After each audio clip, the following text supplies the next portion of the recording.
So this is my video for the Project 2 for Foundations of Spiritual Life. So for the first question, about the background and my concept of God. So I come from a pretty religious family. When I was a kid, my family and I would go to church pretty much every week, every Sunday. And we still go fairly often. I don't go as much with them anymore, being in college. But my grandparents, especially on my mom's side, were extremely religious. When we were kids, my siblings and I, my grandparents would give us books and things to read and about Jesus and religion, and they would talk to us about it all the time. And so they would go to mass pretty much like every day until they got too old. So growing up, I've always gone to private schools. So I've always had religion classes since I was in first grade. But growing up in that environment of like traditional Christian views, that's kind of always the views that I had. But in more recent years, I've kind of thought about it more and kind of grown to have my own thoughts and my own views. So I kind of believe that God is more of like a force in the universe, like more than he is just like a person that watches over us and like actively guides us towards doing the right thing,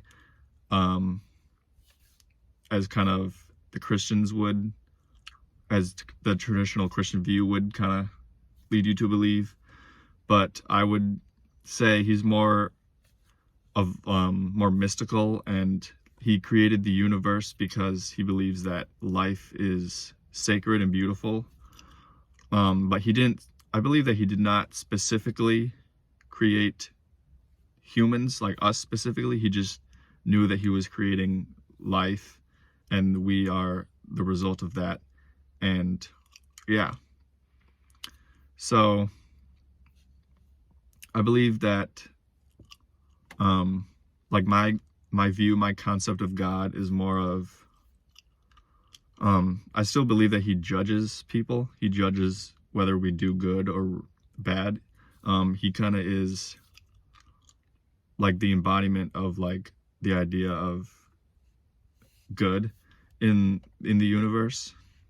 And I believe that when we die, we do go to heaven or hell or purgatory or wherever. And if we are good in his eyes, then, we will go to the kingdom of heaven. And just to quote one of the passages here, but I say to you, do not resist an evildoer, but if anyone strikes you on the right cheek, turn the other also.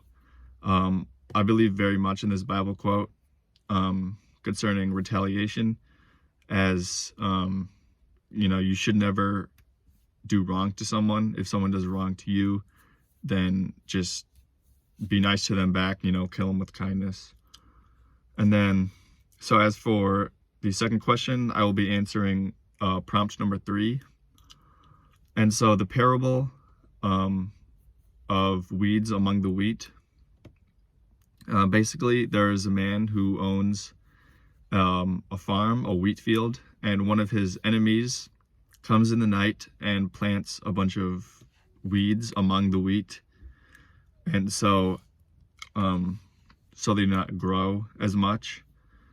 And so in the morning, his servants come to him and they say, who has done this? And he knows that his enemy did this. And his servants are like, should we gather them?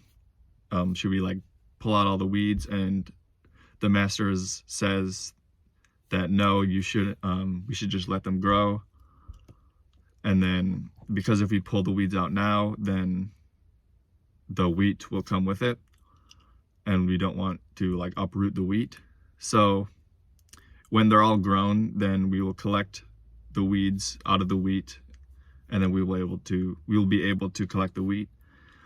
And so I believe a question that was arised from this parable is, how can we be like the wheat and not the weeds? So I think this is what Jesus was trying to have us ask with this parable, because people who do good and who follow Jesus are like the wheat, and evildoers are like the weeds. And we have to just do what's right and do right by our neighbors, and eventually, come harvest time, like when we die and go on to the next life, if we are like the wheat, then we will be chosen by God to go to heaven. And then if we're like the weeds and steal the nutrients from the ground and steal the water from the wheat, then I believe that we will be plucked out and thrown away. And yeah, that's just kind of what I thought of that parable. And yeah.